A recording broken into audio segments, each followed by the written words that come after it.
السلام عليكم الإخوان.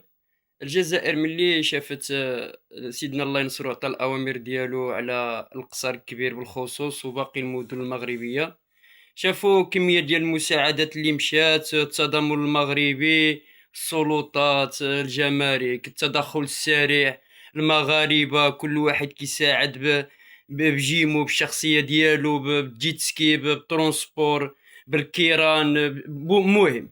شافوا باللي هما الحادثة ديال غليزان ما عملوش فيها رد الفعل، ما كاين لا سلطات لا والو، وملي اتصلوا بهم الناس صيفطوا لهم السلطات اللي عطاتهم الدق. شنو قالوا بلي الجزائريين عاروا الدبال باللي ملك المغرب عطى الأوامر والمساعدات والسلطات قايمة بالواجب ديالها، وحنايا في الطرف الآخر غليزان غرقت، تسمحت من الخريطة والناس ماتت، كنا كنتشلوهم وهما غير مخبعين. يعني غنتفضحوا شنو غنعملوا؟ غنخلقوا بروباغندا، وطبيعة الحال الجزائريين ملي كيخلقوا شي بروباغندا كيخلصوا عليها الملايير الدولارات، هذه مسألة طبيعية. لاش هو الجزائري فين مشى رزقه؟ مشاو غير في الرشوة في افريقيا وفي بروباغندا فحال هادي. خرجوا من مسألة ديال واحد ايش، دابا قال لك واحد ايش وحنايا دخلنا عليكم وحنايا دينا الاراضي. هاد الواحد ايش جات واحة ممتدة طويلة، والحدود قاسمينها في النص، يعني النص د هاد الواحة الجهة ديال المملكة المغربية والنص جهة الجزائر. وهاد الواحة فيها بزاف ديال الاتفاقيات من الستينات والسبعينات، كاين اتفاقيات لاله مغنية وما الى ذلك.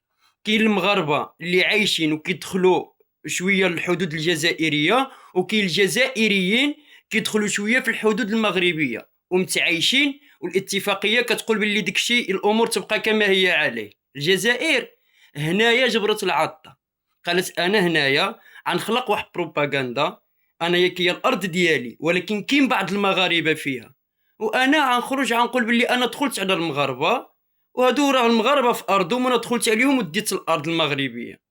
هي الصراحه الله في الاول الجزائريين خارجين كاملين فرحانين، كيقولوا الجيش الجزائري ادخل على الاراضي المغربيه ودا واحد ايش وصافي. نتوما كتمشوا بروباغندا جميع الصحف القنوات الجزائريين بكومونتيرات، ولكن الحقيقه بحال اللي كانت لكم هي فين هي الخريطه.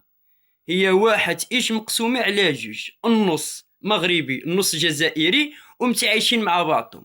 الجزائر ديك الحجرات اللي عملت لهم التجير، هذيك راه الحدود ديالها الطبيعيه، ما زادتش حتى ميليم في الاراضي المغربيه.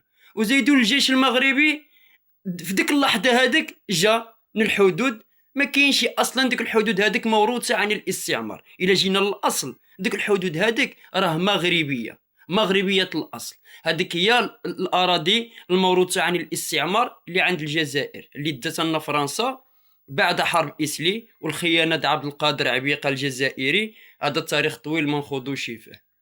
المهم وهو أن الجزائر ما دخلتش ميليم على الأراضي المغربية، وواحد إيش واحة مشتركة بين المغاربة والجزائريين وعندهم اتفاقيات ومعاهدات. ولكن البروباغندا ملي كتخسروا عليها الملايين مع الأبواق د العسكر والجنرالات والجزائريين 10 في عقل، وحاليا وصلوا ل 100 في عقل. اخر ما كاين في الاخبار الجزائريه راه وصلوا دابا حطموا الرقم القياسي 100 جزائري، يلا كيقدروا يوصلوا لواحد العقل ماشي مغربي، لا لا لا لا، المهم شي جنسيه اخرى بحال المغربي بزاف خصهم تقريبا شي 1700 شي 1700 1800 جزائري. حيت بوتفليقه ما عطاوهاش حتى مرده، ما عطاوهاش حتى عسكري في المغرب وكنحكم الجزائر. بوخروبة 10 سنين وهو غير ساعي في وجده مشى حكم الجزائر. يعني ورئيس ديال الجزائر كيتصرف عندنا هنايا مردة، فما بالك بجزائري عيتساوى مع مغربي؟ حاشا. المهم نرجعوا نصلب الموضوع، وهو أن الجزائر خلقت بروباغندا فاشلة. الحقائق كالعادة المغاربة كيخرجوا كيقولوهم، حنا ما كندوخوش بالكذوب، حنا كندوخو بالوقائع والتاريخ والحاجة تكون صادقة.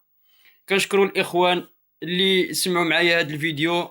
إلا بغيتوا تابونوا مرحبا بكم عندي ومرحبا بي عندكم دائما. الله الوطن الملك وعاش الملك.